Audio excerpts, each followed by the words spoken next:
Estamos hablando un poquito sobre las líneas aéreas de cortas como tal, que es un tipo de líneas aéreas. Y posteriormente vamos a continuar con los otros tipos de líneas aéreas que vamos a ir trabajando, pero por aquí vamos a continuar esta sesión con este capítulo, en las cuales vamos a hablar un poquito sobre los parámetros que hemos conversado en la clase anterior para nuestros diseños de líneas de transmisión, ya sea de alta o media como tal, en las cuales vamos a contar con algunos parámetros y puntos que van a ser importantes. Entonces, bueno, ya entrando al concepto como tal, ¿no? Vamos a poner acá, voy a activar la plumilla de líneas de transmisión.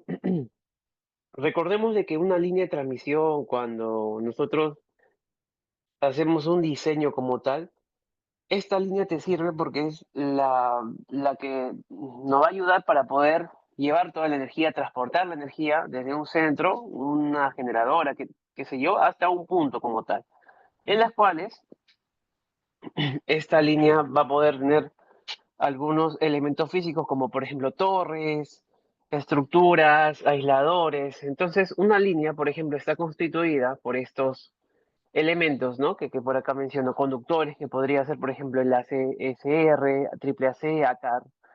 Torres de estructuras, porque recordemos de que en el caso de las estructuras de soporte, van a soportar estos conductores, podrían ser, por ejemplo, de acero, de concreto.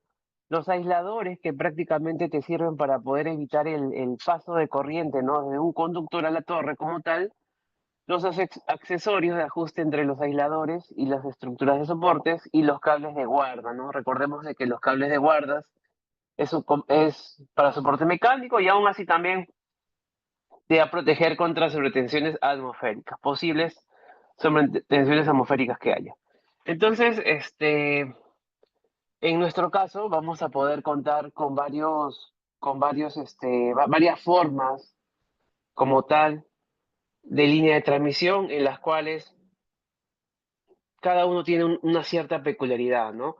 Tú mayormente vas a contar con lo que es la torre, en las cuales mayormente las estructuras más comunes de este tipo de torres son de celosías, prácticamente son barras de acero como tal, y en algunos casos como tipo poste de acero, ¿no? Que también podría ser un caso en esta opción. Entonces, según el tipo de torre que tú vas a contar, vas a encontrar muchos tipos de torres, suspensión, torres de tipo ángulo, torres de anclaje, torres de fin de línea, etcétera, etcétera, ¿no? Para nuestras líneas de transmisión como tal. Entonces, la torre eléctrica es la estructura de acero que va a soportar todo lo que son una línea de transmisión, todas las líneas, ¿no? Ahora, estas torres mayormente tienen mucha diversidad, ¿no? De alturas. Vas a ver, por ejemplo, torres de 15, no sé, de 20, hasta de 40 metros que puedan haber, ¿no? Y pues en algunos casos, cuando ya se extrae la tensión, podría quizás llegar hasta 200 metros, 200, 300 metros. Recordemos de que la altura que tienen los modelos de torre de transmisión y lo tan pesado o robusto que sea, va a ser, o bueno, se va a considerar porque prácticamente tenemos que tener en cuenta las adversidades ambientales que hay, humedad, temperatura, ¿no? Lo que se encuentra alrededor, qué sé yo. Bien, entonces, este tipo de torres, pues mayormente tenemos ya tensiones muy elevadas y prácticamente vamos a poder considerarlas de acuerdo a cómo lo vamos a clasificar, a lo que va a soportar, ¿no? Como tal. Entonces, este, vamos a poder encontrar varias formas de modelos de torres, ¿no? Por ejemplo, de 400 kilovoltios, puedes encontrar de dos ternas de 400 kilovoltios o 230 kilovoltios, etcétera, etcétera, para tu posible línea de transmisión en este caso, ¿no? Ok, los parámetros de la línea mayormente, este, como tal, va a ser influyente por lo que son las opciones que vamos a encontrar. La primera es la impedancia, ¿no? En las cuales la impedancia para nosotros va a ser va a ser este valor de Z prácticamente, ¿no? Este parámetro Z, en las cuales se va a representar como un elemento en serie, por la cual vamos a tener lo que es la resistencia, que es la oposición a ese flujo de corriente, recordemos que es la resistencia, y la inductancia, también otro concepto importante, que va a estar ahí, ¿no? Recordemos de que la inductancia se da por el campo magnético que genera la corriente alterna en este caso. Y los otros parámetros que, bueno, también nos va a servir son la admitancia, que prácticamente se representa como un elemento en paralelo, y en las cuales tienes aquí dos ítems como la susceptancia y la conductancia. La conductancia es prácticamente el valor de G, le llaman como la letra G, y son las pérdidas dieléctricas en el aislamiento, ¿no? ¿Cuántas pérdidas dieléctricas hubieron en el aislamiento? Para la opción de la susceptancia, que es otro parámetro interesante de la línea de transmisión, mayormente este concepto tiene que ver, la susceptancia tiene que ver con la capacidad de un componente X para poder permitir ese paso de la corriente alterna por su naturaleza reactiva.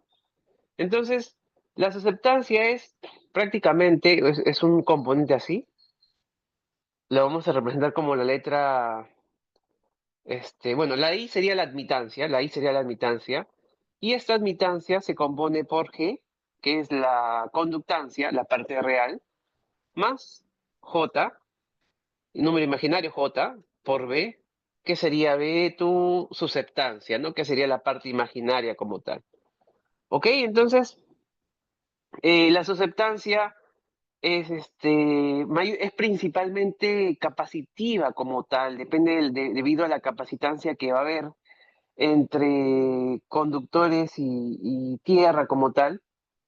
Y pues, como le dije en la clase pasada, ¿no? En las líneas largas, por ejemplo, ese efecto capacitivo puede causar un sobrevoltaje, una sobretensión evasiva probablemente, ¿no? El efecto Ferranti en este caso. Bien, entonces, esta susceptancia prácticamente es esa capacidad, un componente para permitir ese paso de la corriente. A eso le vamos a llamar la susceptancia, esa capacidad que tiene. ¿Ok? Entonces, vamos a, vamos a continuar por ahí, por favor. Si hay dudas, consultas, escríbanme por el chat para darle una mirada. Bueno, el objetivo va a ser prácticamente, vamos a realizar cálculos eléctricos para líneas de media y alta tensión, seleccionar los conductores, por ahí aisladores, estructuras, si llegamos a esa partecita, elaborar informes y manejar los software de diseño en este caso, ¿no? Que van a ser nuestros principales objetivos. Bueno, continuamos con el CEIN. Recordemos de que el CEIN pues es todo nuestro sistema eléctrico interconectado. A ver, creo que hay una consulta, ¿no? Ah, ya, Pablo, ¿no? G es igual a 1 entre Z. Ya, a ver, regresamos entonces, a ver. Antes de pasar al CEIN, vamos a regresar. Claro, en este caso, la conductancia sería G, ¿sí o no? ¿Ok? Entonces, la conductancia sería G y la admitancia le vamos a llamar Y. Entonces, la admitancia es G más JB. G se le conoce como conductancia, Y se le conoce como admitancia, y B se le conoce como susceptancia. Bien, entonces no tiene que ver con Z. Z es R más, ¿no? Y por X, ¿no? XL, ¿no? O por L, ¿no? Es prácticamente así, ¿no? Bien, entonces para nosotros, como tal, vamos a poder decir de que la impedancia, la impedancia va a ser este parámetro y la admitancia va a ser de esta forma, ¿ok? Esa va a ser la forma de cómo nosotros lo caracterizamos o lo parametrizamos. Así es. Ahora, otro punto, ¿no?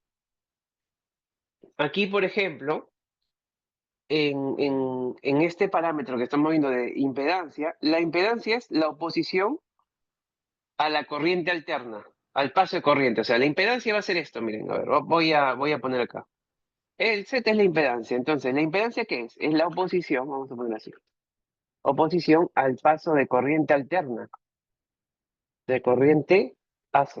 Esa va a ser la impedancia.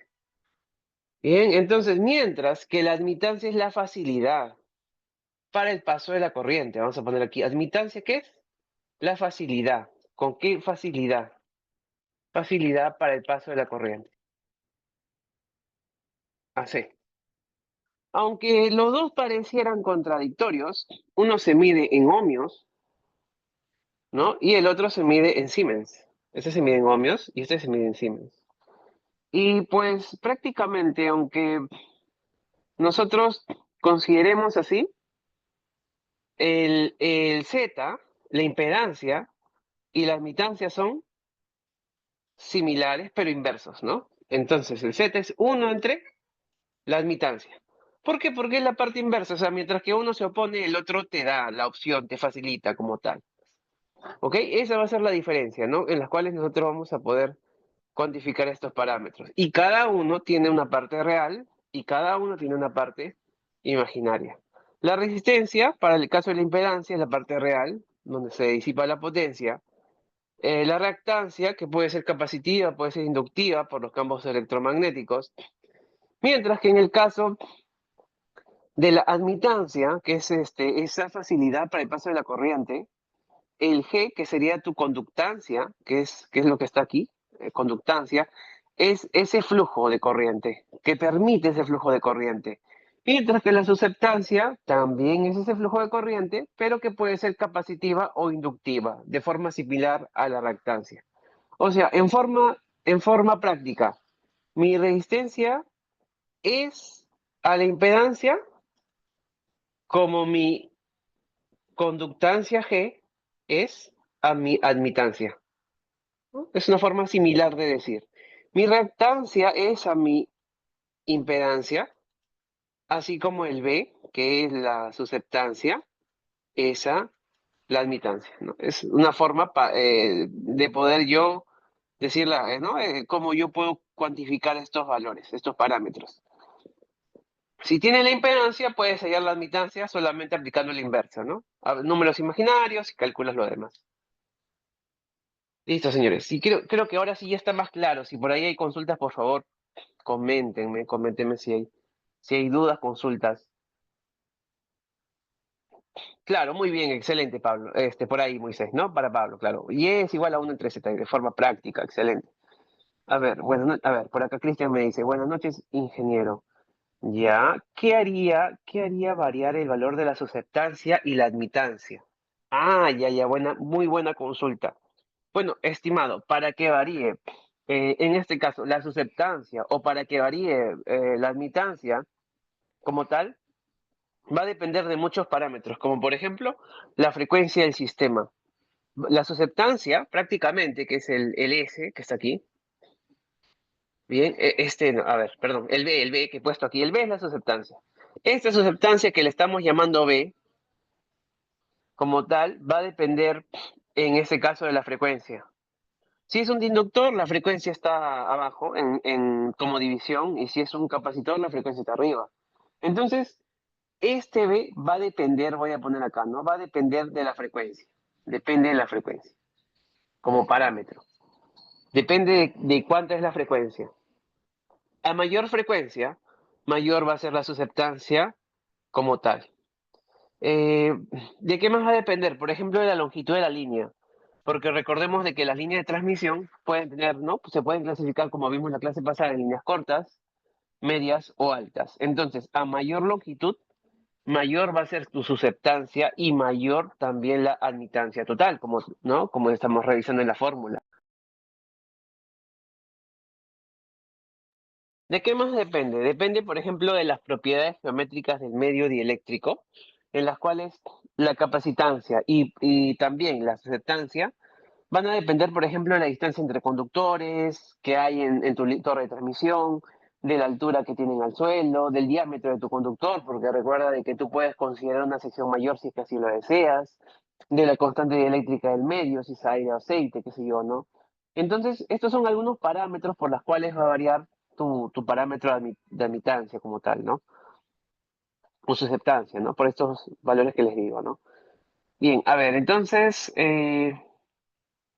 claro, por acá me dice a ver, César, ¿no? Las unidades de conductancia y susceptancia. Ah, ya, ya. Ok, estimado César, a ver, ahorita a ver, mira, en el caso de la conductancia y susceptancia como tal, prácticamente la conductancia lo vamos a considerar en Siemens. El G es conductancia, Siemens, Siemens. Y B mayúscula, que es tu susceptancia, en este caso lo vamos a considerar también en Siemens, si no me equivoco, ¿no? Todo ello en Siemens. Pero ojo, tengan en cuenta de que no significa lo mismo, ¿no? Porque G es la conductancia, la parte real, y B es la parte imaginaria. Es prácticamente eso, ¿no? Uno es parte real, otro es parte imaginaria. Bien, a ver, por aquí nos consulta nuestro compañero Denis, nos dice, a ver, una consulta. ¿La reactancia es igual a la inductancia? Bueno, no necesariamente son lo mismo, no necesariamente. Lo que pasa es que la reactancia es así, ¿no? A ver, voy a poner así, ¿no? Esto lo voy a sacar, vamos a poner así. Lo que pasa es que nosotros cuando hablamos de reactancia, esta es tu reactancia, ¿no? Tu XL. Tu XL es tu reactancia inductiva, ¿no? Y L va a ser tu inductancia, como tal. Entonces, a veces uno dice, ¿no? Reactancia, inductancia, pues, lo cualifica como tal, ¿no? Como igual, pero realmente no son diferentes, ¿no? Si buscamos la relación, hay una pequeña diferencia. La reactancia va a ser igual a 2pi por la frecuencia por L. Entonces, realmente no son lo mismo, ¿no? L está aquí, mira. L es tu inductancia, ¿sí o no? L es inductancia, que lo medimos en hercios. El XL es tu reactancia, que lo medimos en ohmios, ¿no? Esto lo medimos en ohmios. Y el L lo medimos en hercios, ¿no? Así, ¿no? H, ¿no? H, Her, en H, ¿no? Entonces, tú puedes tener una inductancia, ¿no? De 0.1 o 0.2 y una frecuencia de 60 Hz. Y con eso puedes hallar la reactancia inductiva. Entonces, la reactancia es el efecto, voy a poner así para que se entienda. El XL para nosotros va a ser la forma, el efecto. El efecto que da, el efecto eléctrico que tenemos. Eso le vamos a llamar el X, la reactancia. El efecto que tiene tu circuito, el efecto que hay en un circuito. Eso es el XL. Un efecto, pero para corriente alterna, no es no circuito en AC, no es en DC. Mientras que el L, que es tu inductancia, lo podríamos denominar como, por ejemplo, acá le vamos a poner la propiedad de tu componente, ¿no? Tienes un componente, él tiene una propiedad. Esta es una propiedad del componente que lo sacamos de ficha técnica.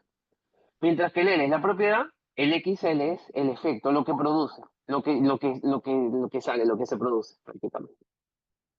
Listo, señores. Bien, entonces ahora sí creo vamos a pasar al SEIN así de forma rápida. Ah, ya, perdón, a ver, por acá me dice, ya. Claro, por acá, a ver, nos comenta, a ver, antes de pasar. Ah, ya, sí, perdón, H. Henry, sí, sí, sí, si no me equivoco es Henry. Por ahí, mil disculpas, ahí. A ver, por acá me consulta Gustavo, ¿no? Gustavo me dice, la reactancia puede ser inductiva o capacitiva o mezcla de ambas. Ah, ya. Claro, estimado. Recordemos de que esa reactancia que estamos poniendo en nuestra fórmula, aquí en nuestra fórmula de impedancia, esta reactancia puede ser, puede ser capacitiva o puede ser inductiva. Si tu reactancia es inductiva, le llamamos XL. Y si tu reactancia es capacitiva, le llamaríamos XC, ¿no? XC, como tal. Inductiva causada por las bobinas, por los inductores, ¿ok? Y si es positivo, causa el retraso de la corriente. Si tu reactancia es capacitiva, ¿no? Por los capacitores, condensadores, la corriente se adelanta a la tensión, reactancia capacitiva. Entonces, los dos forman parte representan en un sistema como tal, se representan en un sistema como tal y para nosotros esta sería nuestra opción. Puede ser cualquiera de ellas, obviamente, lo vamos a tener que considerar. Bien, a ver, por acá creo que hay una consulta, a ver, antes de terminar, físicamente, ya, ok. Bueno, para el caso a ver, voy a poner así, ¿no? Revisamos, si no. Para el caso de la inductancia, No, tu reactancia es así, ¿no? Esta es tu reactancia y como tal, nosotros vamos a poder considerarlo, esta reactancia, como 2pi por la frecuencia por L, como le dije, ¿no? Esa es tu fórmula.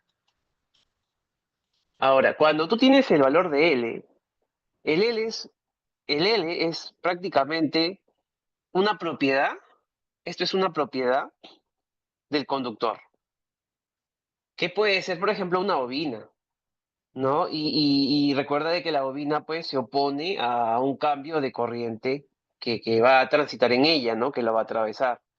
Entonces, como tal, vamos a poder considerar de que este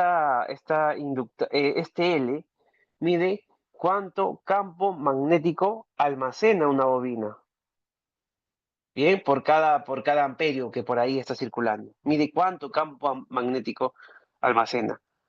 Entonces, esa inductancia es como vamos a decirle, como la inercia, es como una inercia de corriente, vamos a decir. ¿Qué tanta inercia de corriente tiene? Así como, por ejemplo, la masa, ¿no? La masa se opone al cambio de velocidad. La inductancia es la inercia, es inercia de corriente. Se opone al cambio de corriente. Bien, esa sería la forma de cómo lo podemos entender físicamente. Bien, vamos a continuar ahora sí con el SEIN, que es el Sistema Eléctrico Interconectado Nacional, en las cuales nosotros vamos a poder considerarlo aquí en el Perú. Es un sistema muy importante, ¿no? Y es el conjunto de líneas de transmisión, subestaciones eléctricas que están conectados entre sí como tal. Entonces, aquí, por ejemplo, en el CEIN se incluye generadores, se incluye, por ejemplo, central de Mantaro que vimos la clase pasada, las centrales termoeléctricas a gas natural, diésel, centrales solares que puedan haber ahí, eólicas, transmisión de no líneas de alta tensión, distribución como tal. Entonces vamos a contar con múltiples eh, puntos que nos van a dar todo ello, ¿no? En toda la cobertura, la costa, la sierra y la selva del Perú en este caso, el CEI. Vamos a contar también con tensiones normalizadas. Este es para el caso de media tensión, en las cuales, según el código para Perú, en la regla 17A, se van a establecer esos niveles de tensión normalizados, que pueden ser, por ejemplo, 20, 22.9, 33 kV, 22.9, 13.2 kV, entre otros. Para el caso de alta tensión, el código establece niveles de tensión también normalizados para estos puntos como 60, 138, 220 y 500 kilovoltios. Es para el caso de Perú, que son valores normalizados como tal. Bueno, vamos a continuar ahora con estructuras empleadas en las líneas por ejemplo, líneas de media tensión, en las cuales vamos a contar con muchas opciones, muchos tipos de estructuras como observas, ¿no? Hacia los lados, de forma lateral, de forma triangular. Entonces, nosotros, para el caso de la estructura, vamos a contar de acuerdo al material, por ejemplo, el material del poste, ¿no? Si es este poste concreto, metálico, poste de fibra de vidrio, el tipo de estructura, si es de suspensión, que va a sostener el peso vertical en los conductores, retención, que resisten las fuerzas horizontales, los terminales, este, vamos a tener, por ejemplo, estructuras como tal, crucetas reforzadas, aisladores, tirantes en nuestra línea, estructuras de ángulos, por ejemplo, estructuras de derivación, etcétera, etcétera, ¿no? Hay estructuras con equipos donde tienes tu reconectador, tu transformador, tu seccionador. Bueno, entonces son opciones que vamos a tener para nuestras líneas. Igual, para el caso de líneas de alta tensión, vamos a contar con otros tipos de torres.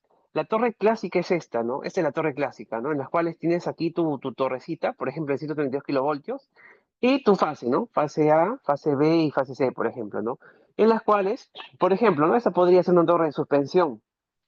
Va a soportar el peso de los cables, va a soportar la cadena de aisladores, los herrajes. Además de ello, el viento, ¿no? El viento que por ahí se va a considerar como tal. Si te das cuenta, es una estructura liviana, dada, ¿no? Y mayormente son de celosía, ¿no? Como se ve, por ejemplo, aquí, ¿no? De forma de celosía. Vamos a contar de tipo terminal, vas a ver, este, tipo de torres por su geometría. Esto de aquí ya es por la geometría de la torre.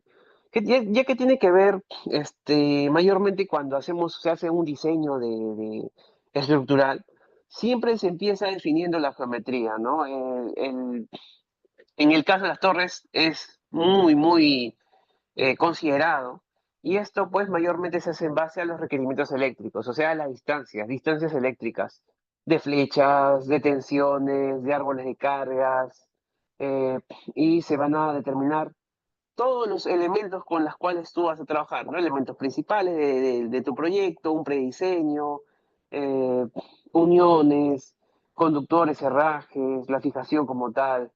Entonces, esta geometría mayormente se va a basar debido al criterio que maneja el proyectista, a su experiencia y sobre todo a los requerimientos del cliente, ¿no? Ahora, en este punto mayormente, como tal, para poder, ¿no? Definir esa geometría preliminar, se toman algunos análisis, pequeños análisis, ¿no? Para ver el tema de la distancia media geométrica, el radio medio geométrico, que es aproximadamente lo que hemos estado viendo en la clase pasada con el ejemplo de la línea corta.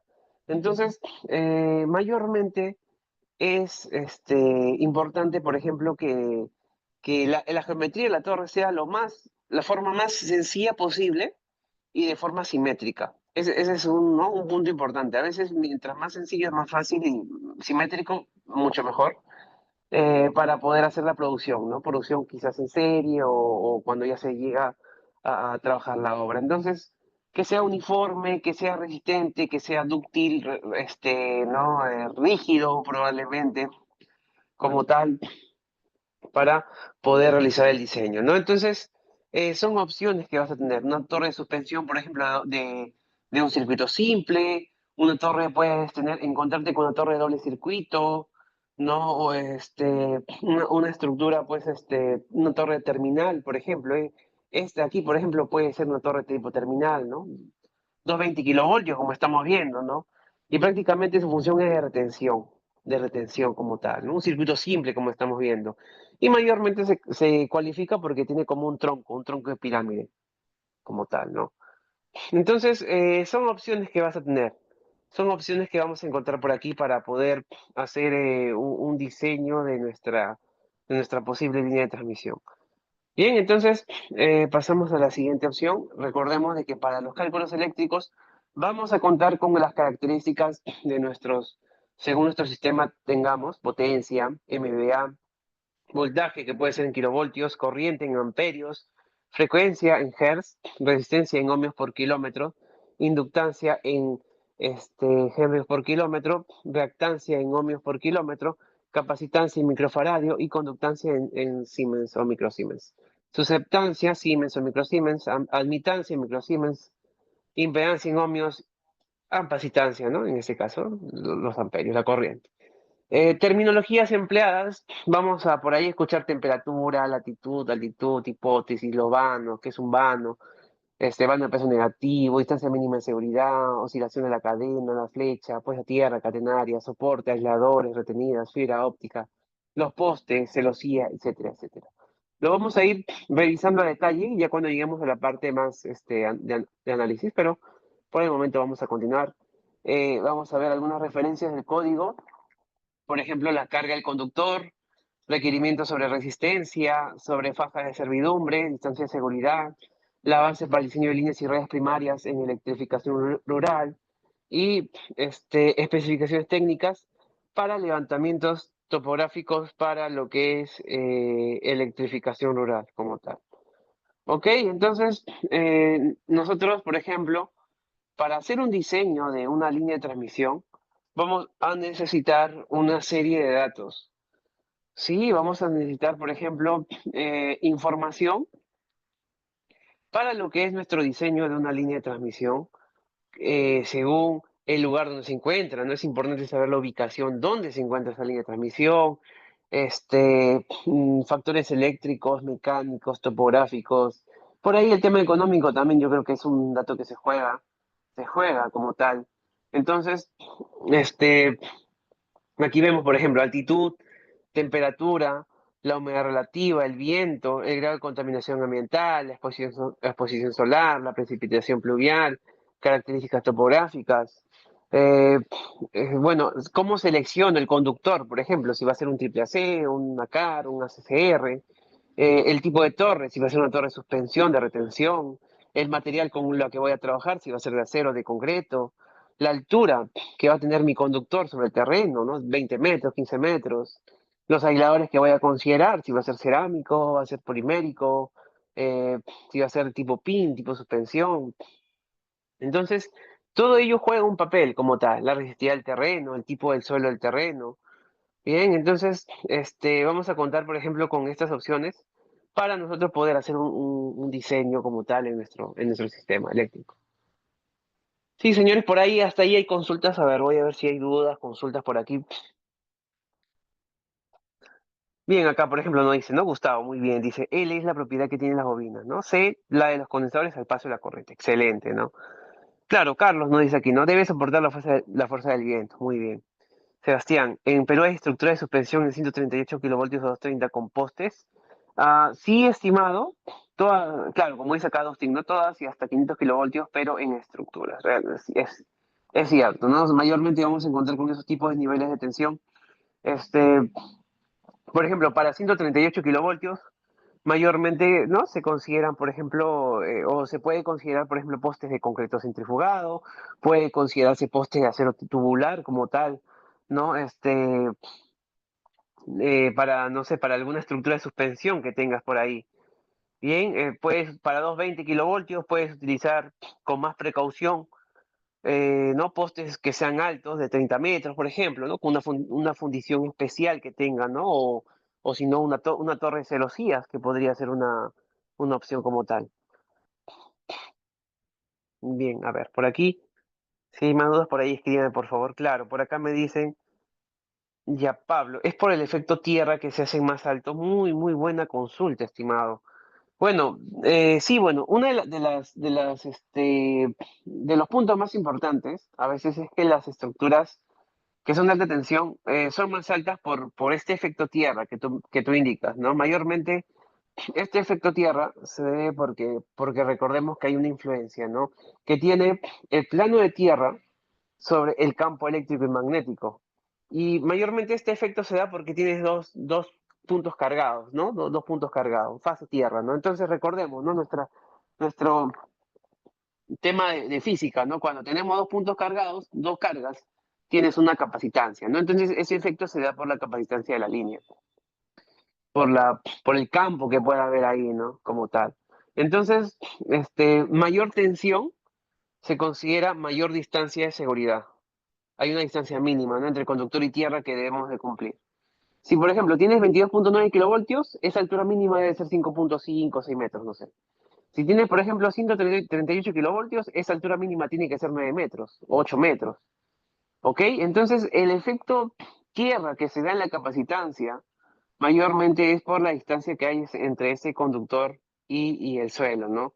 Si los conductores están muy cerca del suelo, prácticamente estamos o se estaría aumentando esa capacitancia. Y si se aumenta la capacitancia, se puede alterar tu perfil de tensión. Vas a tener mayores corrientes capacitivas como tal. Y eso pues realmente es riesgoso, ¿no? Recordemos también por seguridad, por tema de vehículos, animales que puedan haber ahí, ¿no? Entonces también por ello es importante esa altura como tal. Listo. A ver, por aquí nos comenta, a ver, nuestro compañero Carlos Ríos, muy buen comentario. A ver, acá nos dice, en el diseño de línea de transmisión se considera la hipótesis para el diseño mecánico de la estructura. Sí, sí, estimado, excelente. Esas hipótesis, condiciones de diseño mecánico, lo vamos a ver en el transcurso de las sesiones. Pero pues claro, como tú dices, sí, se tiene que considerar, ¿no? Según la zona, ¿no? Temperatura máxima, temperatura mínima, carga del viento, carga del hielo, qué sé yo, etcétera, etcétera.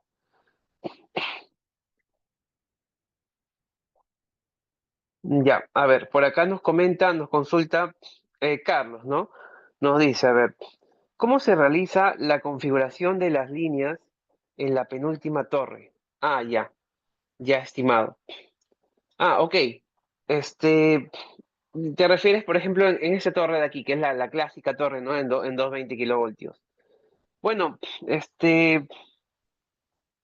bueno, para este caso, por ejemplo, como tal, en este tipo de torres, mayormente, como le decía, ¿no? O sea, tienes un tipo de estructura, mayormente es una torre metálica o puede ser de concreto reforzado, qué sé yo. Vas a tener aisladores del tipo de suspensión que pueden ser horizontal, en este caso pues vertical, como estamos viendo.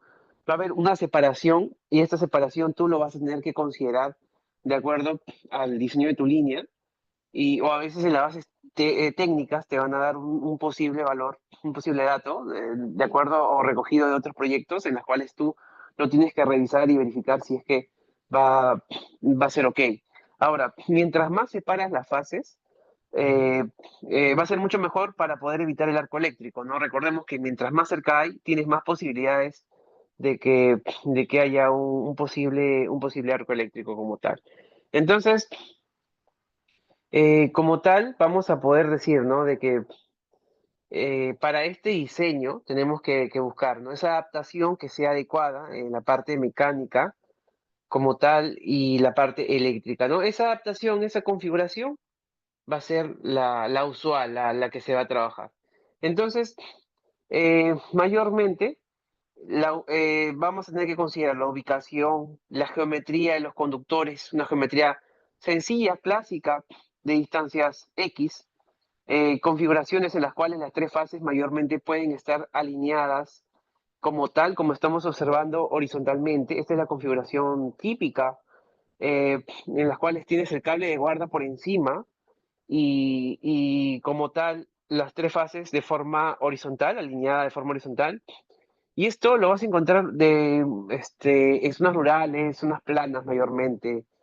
Y vas a encontrarte con formas, ¿no? Por ejemplo, yo te puedo decir, mira, este modelo es simétrico, es sencillo, tiene un fácil mantenimiento, por ejemplo, requieres una franja de servidumbre como tal. Y si te das cuenta, para el análisis de las fases como tal, en este caso, si te fijas, las tres fases están una encima de la otra, ¿no? Una encima de la otra. Ahora, aquí requieres torres más altas como tal, pero menos anchas. Tiende a ser más alto, pero quizás menos ancho, porque tú quizás necesitas en este proyecto menos ancho, pero más altura. O por ejemplo, estás en una zona de espacio limitada, en una montaña, en un cruce. Esa puede ser tu opción. Bien, esa puede ser tu opción como tal. Listo, señores. Si consultas, por favor, vayan escribiéndome por ahí. Vamos a continuar ahora con, bueno, esta partecita, estas diapositivas yo les voy a compartir, no se preocupen. Vámonos ahora con la siguiente parte. Para nuestro caso, ya los cálculos de parámetros eléctricos, vamos a recapitular esta partecita y la eficiencia de nuestra línea de transmisión.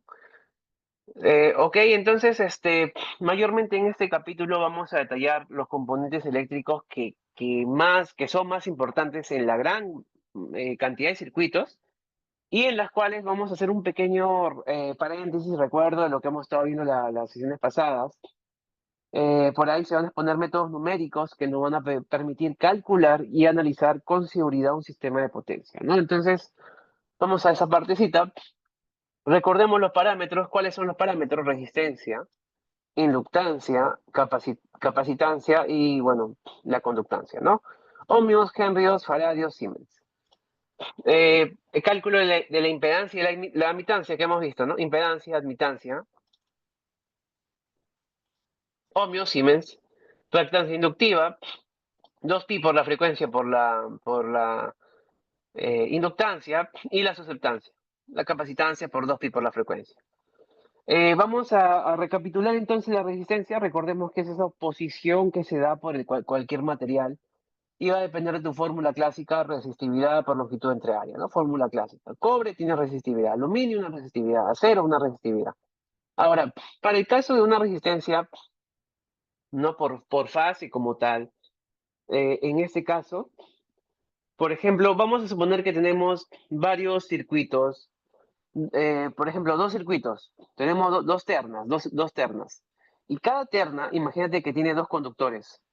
Entonces, vamos a poder considerar de que esta resistencia como tal, y lo podemos calcular con esta fórmula que estamos viendo en la parte inferior, en las cuales la resistencia por fase va a depender, o la resistencia en una línea, podríamos decir, va a depender de una resistencia general o global dividido por lo que es la cantidad de circuitos que tengan como tal y el número de conductores por fase. Yo te puedo decir, por ejemplo, esta línea de transmisión tiene doble terna. Ah, tiene doble terna, tiene dos circuitos.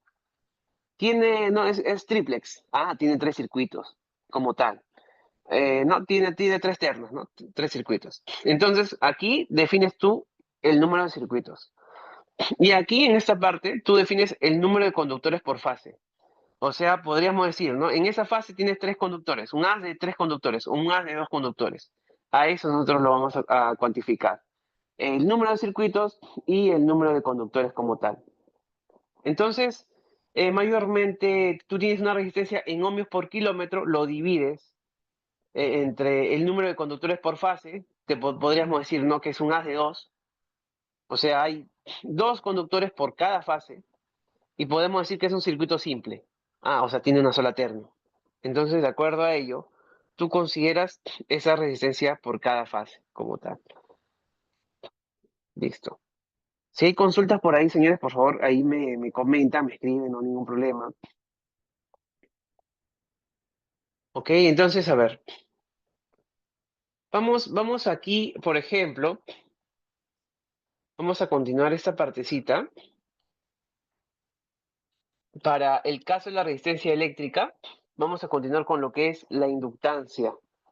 Sí, para el caso de la inductancia, aquí cambian las cosas porque, bueno, lo medimos en henrios, pero es la propiedad de un circuito, ¿no? Y va representado por el campo eléctrico magnético. El cálculo de la inductancia, vamos a tener una forma de cómo nosotros hacemos nuestro cálculo de la inductancia como tal, en las cuales, por ejemplo, vamos a poder tener, ¿no? Aquí, por ejemplo, la inductancia como tal, la distancia media geométrica, radio equivalente, la longitud de la línea y pues la permeabilidad, ¿no? Su fórmula de la inductancia, que también se calcula en ohmios por kilómetro. El U, por ejemplo, es la permeabilidad. El N es el número de cables por fase, más 2 por logaritmo neperiano del D, que sería la distancia media geométrica, y el R sería el radio equivalente de tu conductor como tal, ¿no? Entonces, vamos a tener esta opción para poder calcular lo que es la inductancia, ¿sí? Ahora, vamos a pasar al siguiente punto, que es el radio geométrico,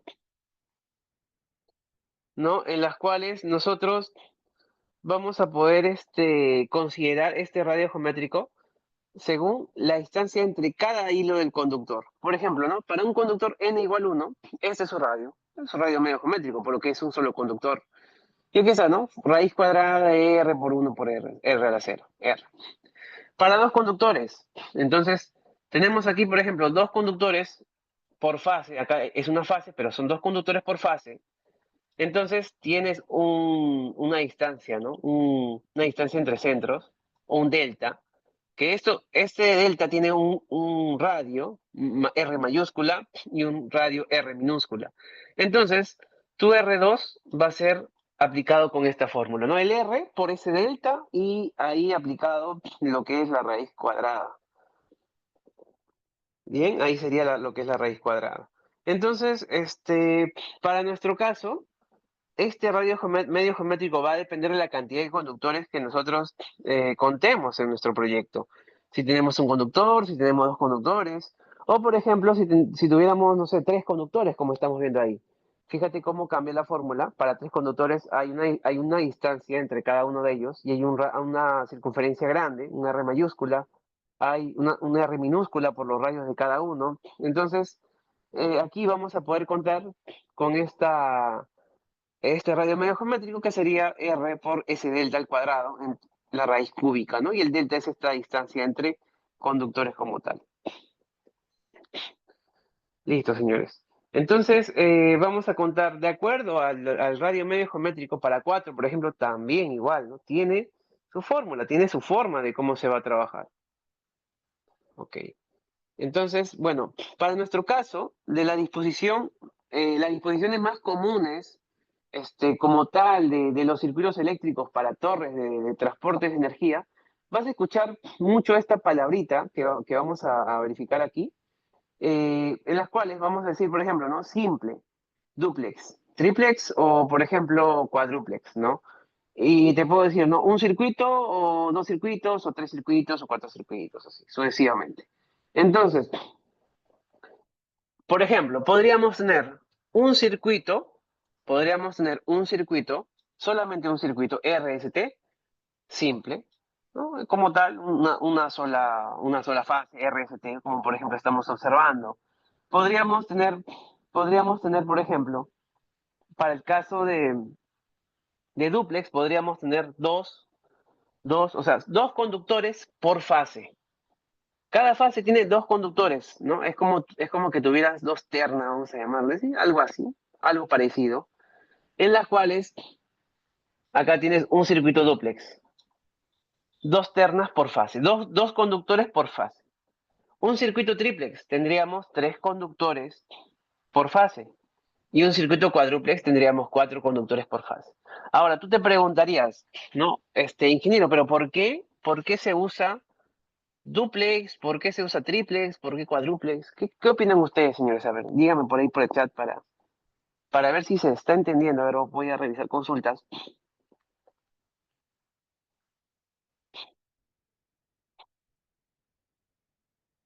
A ver, consultas por ahí, señores. A ver, díganme ustedes, ¿por qué creen que tenemos duplex, triplex, cuádruplex?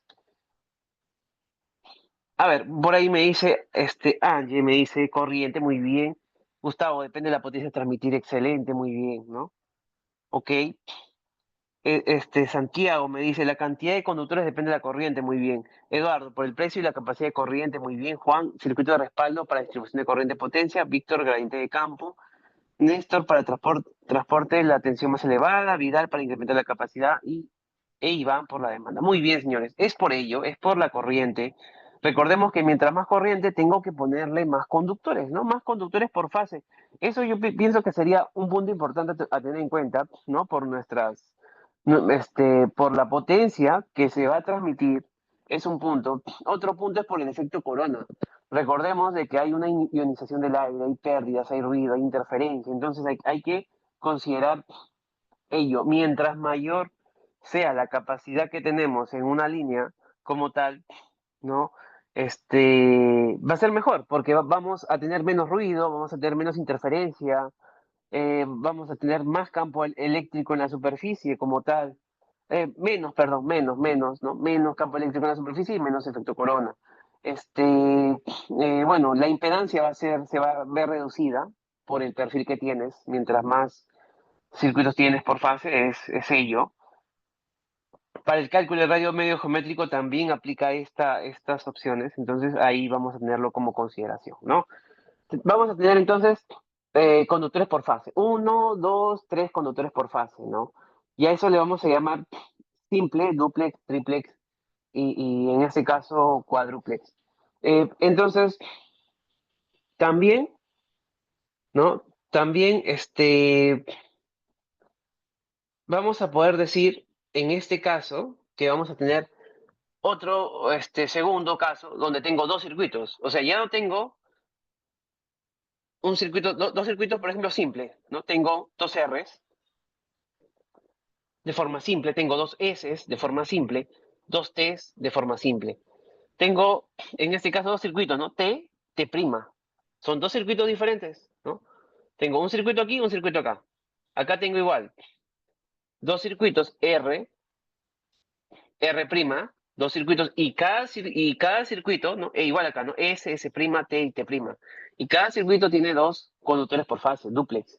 Acá tengo otro, ¿no? Dos circuitos acá, R', S', T'. Y cada circuito, como es triplex, tiene tres conductores por fase. Entonces, así es como nosotros lo vamos a cuantificar. Vamos a tener que ver cuántos circuitos tenemos y le vamos a llamar R R', R2', no sé. Y de ahí, cada uno de ellos, aparte, tienes una clasificación para decir si es simple, si es duplex, si es triplex o es cuádruplex. Entonces, de forma práctica, cuando yo digo, por ejemplo, un circuito duplex, estoy diciendo de que tenemos una sola terna, pero cada fase tiene dos conductores. Ojo, cada fase tiene dos conductores. Mientras, si yo digo dos circuitos, tenemos dos ternas, un R y un R', dos ternas completas, como tal. Bien, entonces, en un caso, una sola línea, en el caso del dúplex, una sola línea trifásica, lleva dos subconductores. Mientras, si yo digo dos circuitos, es porque tengo dos ternas prácticamente, dos ternas como tal. Sí, señores, ¿se entendió por ahí? Dígame por favor si es que se entendió, si es que hay alguna consulta, sino para proseguir.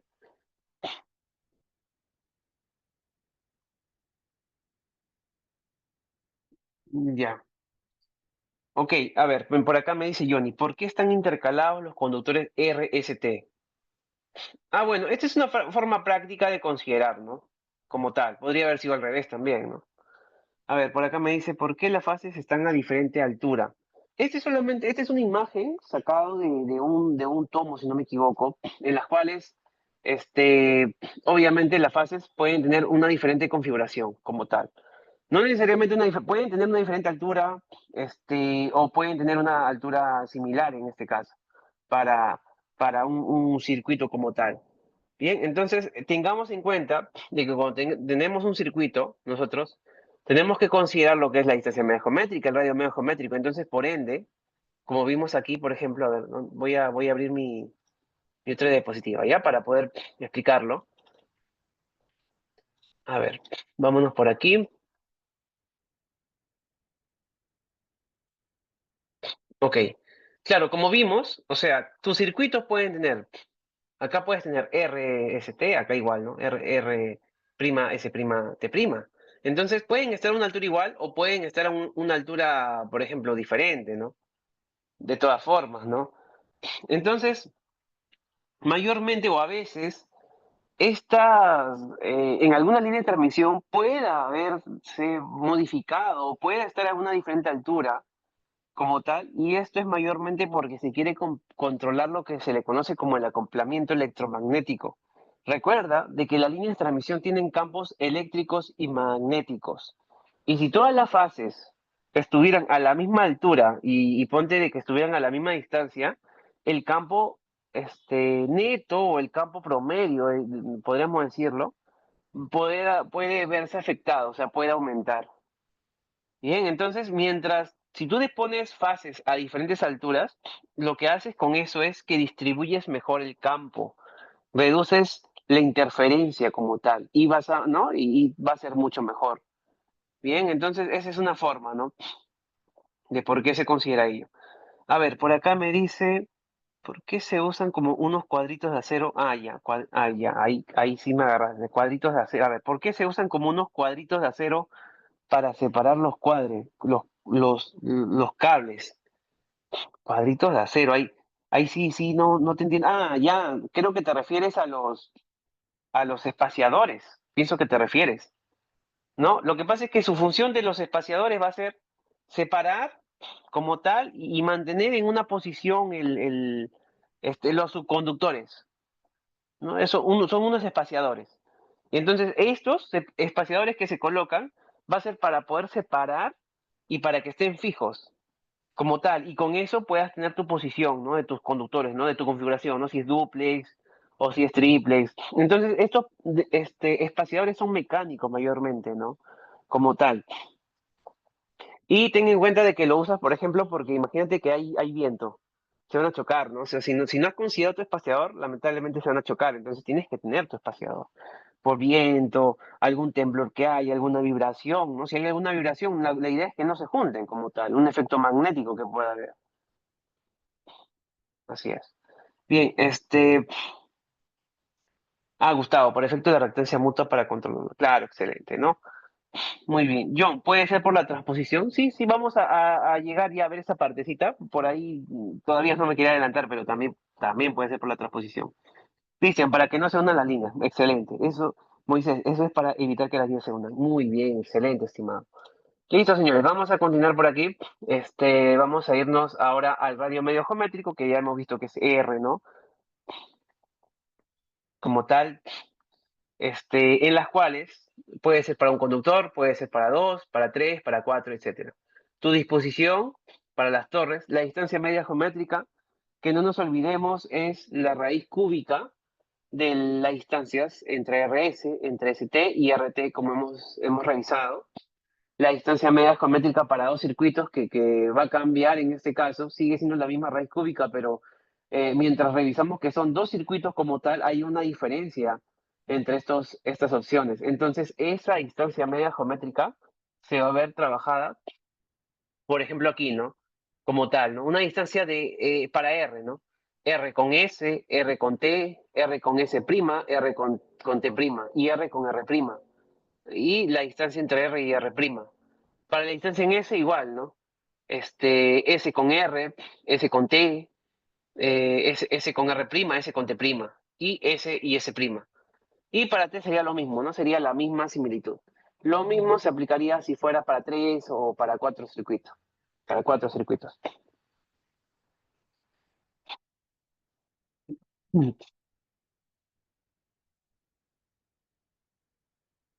Ok, entonces, a ver, vamos a continuar, por ejemplo, ya, a ver, por acá me dicen, ya, a ver, por acá me dice Néstor, ¿no? ¿Se consideran que son de la misma fase el uso de los separadores? Sí, claro, estimado. En este caso, los subconductores que están unidos por estos espaciadores pertenecerían a la misma fase, ¿no? Y el uso como tal va a ser para esa configuración que tú has trabajado en este caso. Así es.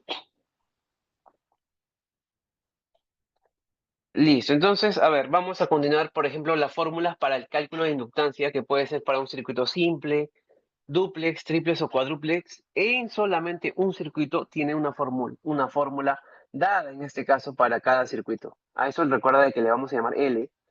Y pues va a depender de esta formulación que estamos observando. Vamos a calcular lo que es la reactancia inductiva, que para nosotros prácticamente la reactancia inductiva vamos a tomarlo de esta fórmula en Henry por kilómetros, y tú acá tienes, ¿no? Reactancia que sería L por W, ¿no? Y W recuerda que es, ¿no? Tu velocidad angular, que es 2pi por la frecuencia como tal. Tenemos lo que es el cálculo de la impedancia, si es DC o es AC.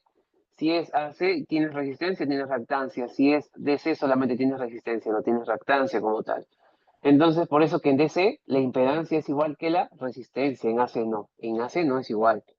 Entonces, en corriente continua no tendremos, como acá lo coloqué, no tendríamos reactancia inductiva, por lo que la impedancia va a ser menor en corriente alterna. Entonces, en los dos casos tendremos la misma resistencia. Bien, entonces esto es una conclusión importante, ya que pues nos va a indicar, no, que va a existir una mayor oposición, por ejemplo, a lo que es el paso de la corriente como tal, ¿no? El paso de la corriente en corriente alterna y también corriente continua como tal. Y eso también es un punto importante de por qué, por ejemplo, cuando tenemos un diseño de una línea de transmisión, ya sea en corriente continua o en alterna, vamos a contar con un cambio drástico en cada diseño como tal. Mientras que en corriente alterna, por ejemplo, ¿no? Para una línea de transmisión, ¿no? Tiene 50, 60 Hz, recuerda de que en corriente continua no hay una frecuencia, ¿no? Recuerda de que como la corriente es alterna, está cambiando de dirección, ¿no? Cada periodo como tal. Mientras que en corriente continua hay un flujo constante, ¿no? Es de forma continua como tal.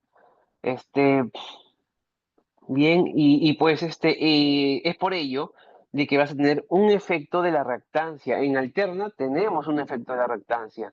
En continua no tenemos un efecto de la reactancia. Mayormente, cuando tienes una línea muy larga en AC, las pérdidas por el efecto corona pues llegan a veces a ser altas o medias. Mientras que en el caso de las líneas de transmisión en DC, pues no, porque pues prácticamente el campo eléctrico es más suavizado, vamos a decirlo así, más uniforme como tal. Tienes la pérdida skin para corriente alterna, ¿no? Ok, entonces son algunas de las opciones que vamos a considerar ahí. Vamos a continuar ahora para lo que es el cálculo de la capacitancia. Vamos a contar con diversas fórmulas igual para circuitos simples, duplex, triplex y cuádruplex. Y si tienes varios circuitos, aparte de que es simple, duplex, triplex o cuádruplex, tienes dos ternas o dos circuitos o tres circuitos, aquí. Hay que multiplicar esto. Lo que has hallado aquí, hay que multiplicarlo por la cantidad de circuitos para que tengas la capacitancia total de tu línea como tal. Para el cálculo de la susceptancia, recordemos de que la susceptancia lo vamos a clasificar con la letra B, lo vamos a medir en Siemens o microsiemens, y pues lo vamos a obtener con esta formulación que va a ser 2pi por W, que es 2pi por la frecuencia, por la capacitancia total de tu línea, en este caso, ¿no? Y la susceptancia total lo vamos a obtener multiplicando por la longitud, ¿no? Por la longitud de la línea, porque lo que has obtenido aquí es en Siemens o microsiemens por kilómetro. Hay que llevarlo a microsiemens solamente, ¿no? Como tal. Bien, vamos a pasar ahora a lo que es el cálculo de la conductancia. Mayormente la conductancia se divide en dos efectos mayoritarios y uno es el efecto aislador y otro es el efecto corona como tal, ¿no? Entonces, nosotros aquí, por ejemplo, vamos a ver, vamos a ver que, vamos a ver que esta conductancia lo vamos a cuantificar con esta fórmula, ¿no? Que tiene que ver por la potencia por fase en kilovatios entre la tensión al cuadrado por 10 a la menos 3 Siemens por kilómetro por fase, ¿no? Y recordemos que tu tensión de fase es tu tensión de línea entre raíz de 3. Eso ya de memoria, ¿no? Tensión de fase, tensión de línea entre raíz de 3. Entonces, la conductancia sí se relaciona con el efecto aislador, con el efecto corona, y mayormente se trabaja por condiciones específicas que vas a tener en la línea de transmisión. Recordemos de que la conductancia va a representar esas pérdidas de corriente a través de tu aislamiento entre conductores, por tierra, qué sé yo, ¿no? Entonces, mayormente cuando tu proyecto es un proyecto ideal, vamos a decirlo así, y el aislamiento del aire, imagínate que es perfecto, tu G sería prácticamente cero. Pero en la realidad, pues, el G no es cero, en la realidad no es cero, pero es un valor pequeñito. Como tal, no, en la realidad es pequeño. Y pues prácticamente vamos a poder decir de que el efecto el efecto aislador es importante. Recuerda de que tienes aisladores que pueden ser de porcelana y polímero. Y por ejemplo, vamos a suponer que estamos en un día húmedo, ¿no? Y ponte de que pues tiene salitre, tiene polvo, hay lluvia. Y se va a formar una capita, ¿no? Hay una capita ahí pequeña, delgada, en la superficie del aislador. Entonces, esto puede generar una pequeña corriente de fuga, como tal. Y ahora, esta corriente sería como, ¿no? Sería, vamos a decir, similar a una conductancia entre la faz y la Tierra. ¿Bien? Entonces, el G llega a ser bajo, pero este G se vuelve muy importante o muy trascendente cuando tú analizas un aislador, por ejemplo, si hay una alta contaminación. Por ejemplo, en el caso de zonas industriales, me ha pasado, ¿no? Zonas costeras o industriales, los valores G son un poco altos como tal. Entonces, puede ser por ello, puede ser porque haya una alta humedad, haya niebla, lluvia, polvo, qué sé yo. Ahora, en estos lugares que son prácticamente contaminados, mayormente los aisladores que se usan son con faldones. No sé si habrán visto, ¿no? Con faldones o aisladores largos, más largos. ¿Para qué? Para aumentar esa distancia de fuga. Vamos a verlo cuando lleguemos a la parte de aisladores, ahí voy a tomarlo con mayor detalle, pero por ahí ya les voy comentando un poquito, ¿no? El efecto corona, recordemos de que pues este efecto corona ocurre porque prácticamente el campo ¿no? De tu conductor, ¿no? Como tal, este campo E prácticamente supera como tal ese valor crítico, ¿no? Supera la tensión crítica disruptiva del aire prácticamente. Entonces el aire se ioniza y puede generarse, no sé, pérdida de energía, ozono, ruido, como tal. A eso le vamos a llamar el efecto corona, que también va a estar dado en tu fórmula aquí, ¿no? En tu cálculo de la conductancia. El efecto aislador que ya les dije, ¿no? Paso de los electrones a través de la superficie, se forma una capita como tal, y las pérdidas por el efecto aislador que también se puede tomar por la humedad, por la polución, por la suciedad, y la conductancia, en este caso total, que vas a tener, ¿no? Que se multiplica por la longitud en este caso. Bien, y las pérdidas de potencia total, que prácticamente serían las pérdidas por cada aislador, por el número de aisladores como tal. Ahí está, ¿no? Esta sería nuestra fórmula a considerar. Bien, acá está el efecto corona que les dije, ¿no? Efecto aislador, efecto corona. Y la tensión crítica disruptiva. Bueno, esta partecita de tensión crítica disruptiva, yo lo voy a hablar un poco con más detalle ya cuando veamos la parte de efecto corona. Pero por ahí te voy comentando un poquito, ¿no? Esta tensión disruptiva mayormente es vamos a decirlo como que es la tensión donde inicia la corona. Es una tensión donde ya inició la corona. Entonces, es el punto en la cual el aire deja de comportarse como aislante y se vuelve conductor. Empieza la ionización alrededor. Ya no se vuelve aislante, se vuelve conductor. A eso le vamos a llamar la tensión crítica disruptiva, la mínima tensión entre conductor y tierra, a la cual este campo del conductor ya excede la rigidez eléctrica del aire. O sea, el aire se ioniza, se comienza a ionizar y se produce el efecto corona. Si pasa este valor, prácticamente ya se forma o se da lo que es el efecto corona, ¿no? Entonces, lo que estamos viendo ahí es una de las posibles fórmulas de Peak, ¿no? De la tensión disruptiva de Peak, en las cuales él tiene, bueno, hay muchas formas de cómo se cualifica, ¿no? Una fórmula empírica es la que estamos viendo ahí, en las cuales esta tensión crítica disruptiva va a depender, por ejemplo, de la constante, una constante que va a definir, por ejemplo, como tal, ese paso, ¿no? Ese paso de las tensiones de un valor máximo a un valor eficaz, por ejemplo, como tal. Vamos a considerar por ahí también los MC y MT, que MC prácticamente serían los coeficientes de conductores empleados, ¿no? Como tal. Y pues si el conductor es nuevo, tu MC vale 1, ¿no? Si tu conductor es viejo, el MC vale, por ejemplo, valdría 0,93 o 0,98 como tal.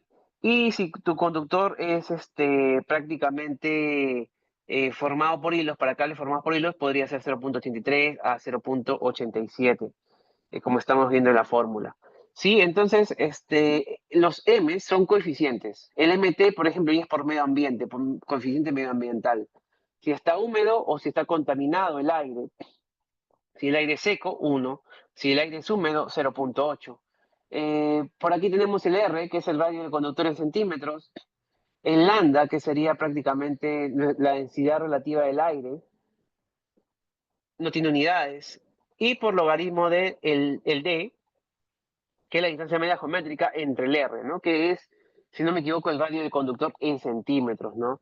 Entonces, mayormente esta es la fórmula completa, esta es la fórmula completa de la tensión crítica de la corona, pero esta es modificada, ¿por qué? Porque, bueno, este factor de aquí, que está aquí, es una constante que a veces en algunos libros lo vas a ver como 84, en otros lo vas a ver como 85, ¿no? Entonces, es un parámetro, es una constante empírica para condiciones normales del aire seco, este parámetro 84 que estás viendo ahí, ¿no? Bien, entonces son opciones que nosotros vamos a considerar, ¿no? Como tal, para nuestro cálculo, nuestro diseño, ya cuando queremos analizar por efecto corona, es decir, ¿no? Listo, señores, a ver, vamos a ver si hay dudas, consultas por aquí. Ya, a ver, por acá me dice Moisés, ¿no? Si fuera para 4 circuitos, ya, el índice sería sería, a ver, ya, 4 circuitos, el índice de la raíz sería 4. Eh, a ver, claro, en este caso estimado, por ejemplo, a ver, vámonos aquí, ¿no? Claro, aquí, por ejemplo, no vemos para un circuito cuádruplex, ¿no? Raíz cuarta, ¿no? Claro, como tú dices, ¿no? Si son 4, circuito cuádruplex es raíz cuarta, pero el número de circuitos, acá sí le podrías por 4 para capacitancia, en este caso. Para lo que es inductancia, igual, aplicas esta fórmula como tal. A ver, voy a irme aquí, ¿no? Aplicas esta fórmula así simple, duplex, triplex y cuádruplex, y luego, si son 2 circuitos, 3 circuitos o 4 circuitos, tienes que dividir el resultado final por esa cantidad de circuitos. Si tú me dices que es 2, entre 2. Si tú me dices que es 3, entre 3. Si me dices que es 4, entre 4. Cuando lleguemos a la parte práctica, ahí lo voy a explicar a más detalle. Vamos a ver un ejemplo, ¿qué te parece? ¿Ya? Para poder revisarlo a detalle. A ver, por acá me dice nuestro compañero Angie, me dice, existen líneas de transmisión en DC, obvio, en DC F igual 0, XL igual 0. Sí, claro, estimado, así es, existen también, tienes también línea de transmisión en corriente continua. Bueno, cada vez a nivel mundial vas a encontrar varios lugares que tienen estos tipos de sistemas. Como tú lo indicas, no hay la frecuencia pues es cero, la reactancia inductiva es cero, no tiene susceptancia capacitiva como tal, ¿no?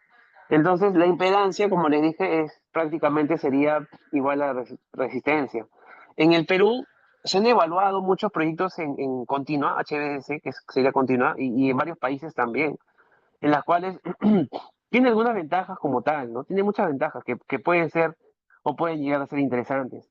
Para implementarlo, pues sí, ten en cuenta que vas a necesitar rectificadores, porque tienes que llevarlo en continua, ¿no? O sea, convertidores, de AC a DC, rectificadores, inversores, ¿no? Línea de transmisión de DC, que puede ser monopolar, bipolar, back to back, ¿no?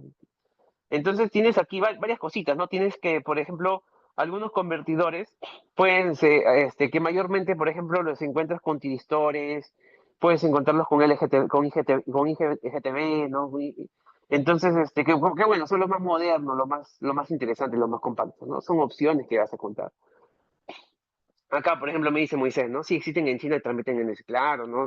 Y son una opción muy interesante realmente, ¿no? A ver, Santiago, además sirven para conectar sistemas con frecuencias diferentes. Claro, estimado, excelente. Juan, a ver, me dice, ingeniero, ¿puede colocar la diapositiva del efecto aislador y corona? Ah, ya, vámonos ahí. Diapositiva del efecto aislador y corona. Ok, aquí, ¿verdad? Aquí, esta de aquí. Bueno, acá yo puse la diapositiva, este es el efecto aislador, en las cuales pues hay los pasos de los aisladores a través de la superficie, los aisladores de la línea.